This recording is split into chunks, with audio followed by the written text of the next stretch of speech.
Hello there, friends. Today I've come out to the beautiful Santee River Delta and am enjoying a walk. I thought it'd be a beautiful time for me to share my latest article. It is from Harvard Business Review's collection of articles on mindfulness. And here is the book.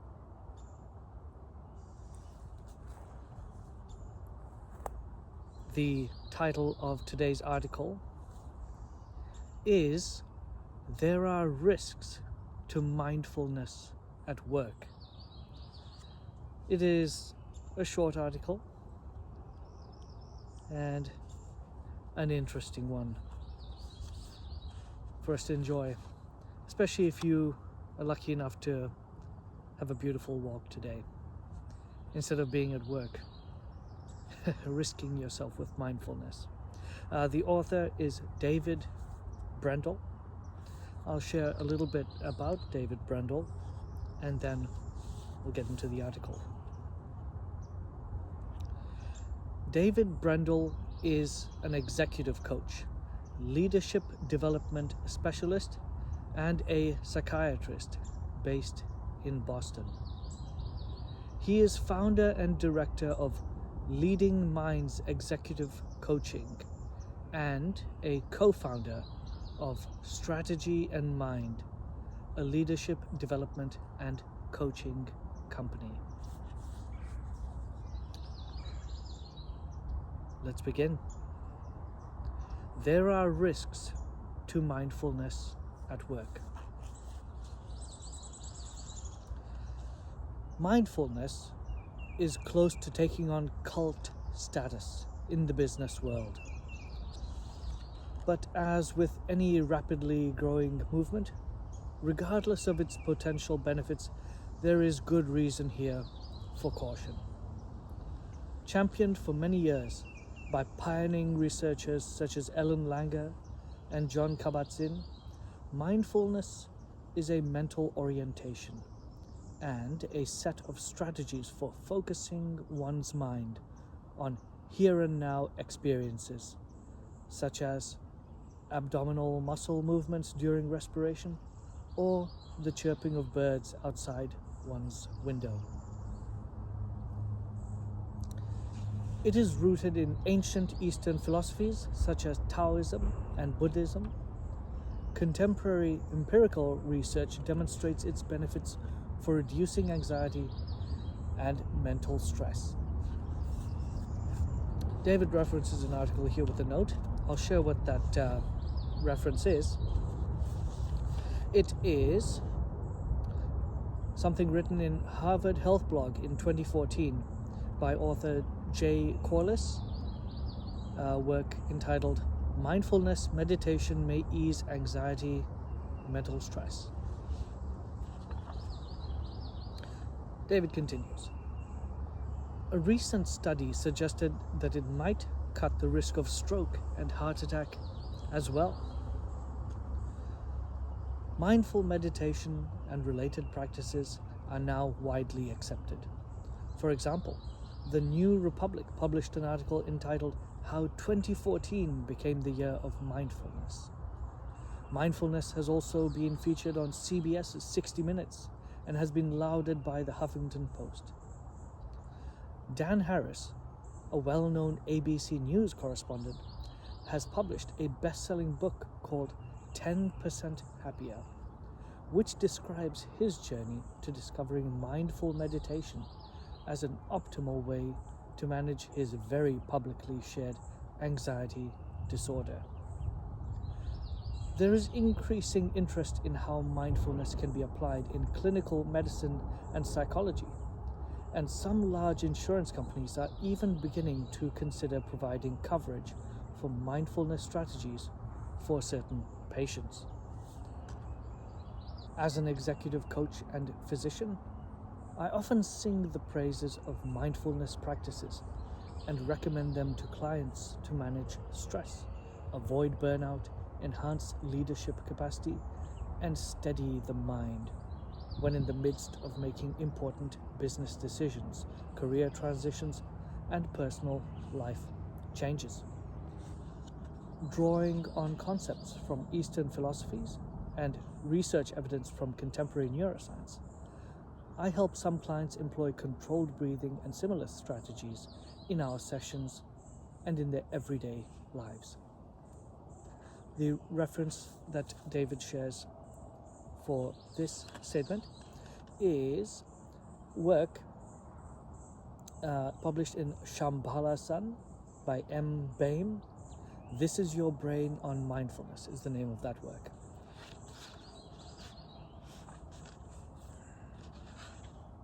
David continues, I also refer clients to trusted colleagues who teach yoga and mindful meditation in greater depth than I can provide in my coaching sessions. But my growing knowledge of and enthusiasm for mindfulness is now tempered by a concern about its potential excesses and the risk that it may be crowding out other equally important models and strategies for managing stress, achieving peak performance, and reaching professional and personal fulfillment. At times, it appears that we are witnessing the development of a cult of mindfulness that, if not appropriately recognized and moderated, may result in an unfortunate backlash against it. And here are a couple of my concerns. I will list out the concerns and then we'll go through them one by one. David lists the avoidance risk. Second, the group think risk.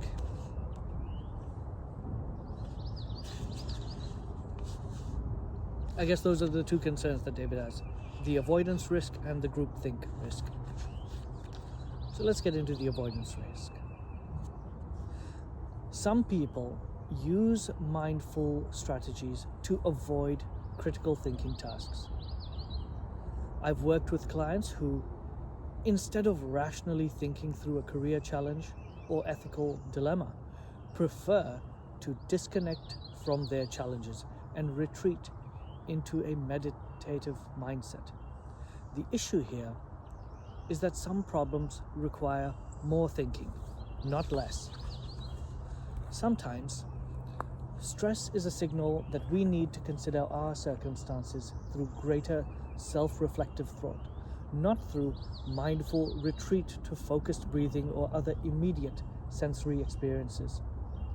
Mindfulness strategies can prime the mind for sounder rational thinking, but the former clearly should not displace the latter.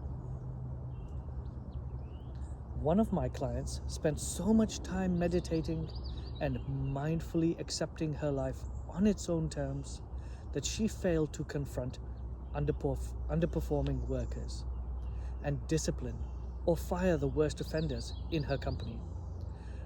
After periods of meditating, she struggled to return to focused, task-oriented thinking.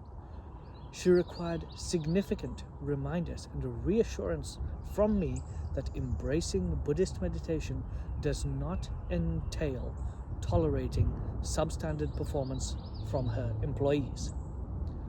Mindful meditation should always be used in the service of enhancing and not displacing people's rational and analytical thought processes about their careers and personal lives.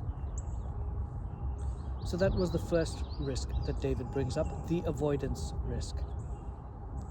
The second, the group think risk. As mindfulness practices enter mainstream American life, some organizations and companies are admirably encouraging their people to make use of them in the workplace. But I'm aware of situations where this new orientation has gone too far. In one case, the director of a business unit in a financial services corporation required his direct reports to participate several times per week in a 10 to 15 minute mindfulness session that involved controlled breathing, and guided imagery. Many participants came to dread the exercise. Some of them felt extremely awkward and uncomfortable, believing that mindfulness practices should be done in private. And they very well may have a point there. The very exercise that was supposed to reduce their work-related stress actually had increased it.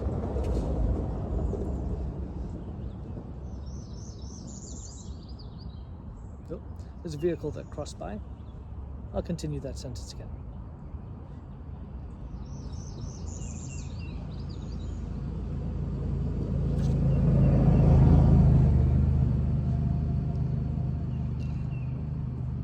Some of them felt extremely awkward and uncomfortable, believing that mindfulness practices should be done in private.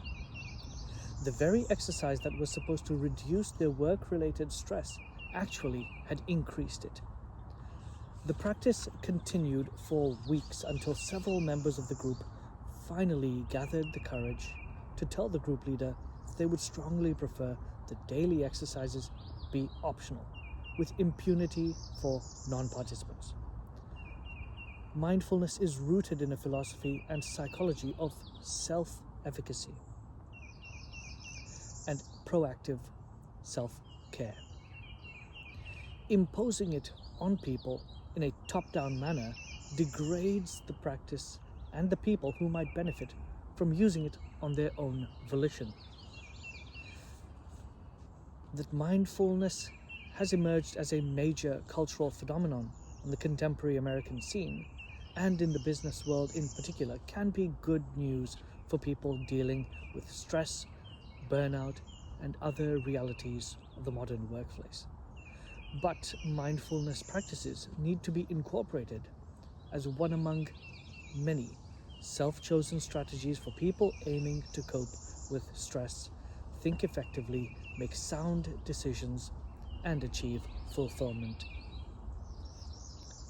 Mindfulness practices should be used to enhance our rational and ethical thinking processes, not to limit or displace them. And mindfulness practices should never be imposed on people, especially in the workplace. At its very core, mindfulness will be a huge step forward for Western culture if it stays focused on creating opportunities for individuals to discover their own personalized strategies for taming anxieties, managing stress, optimizing work performance, and ultimately reaching happiness and fulfillment. Thank you.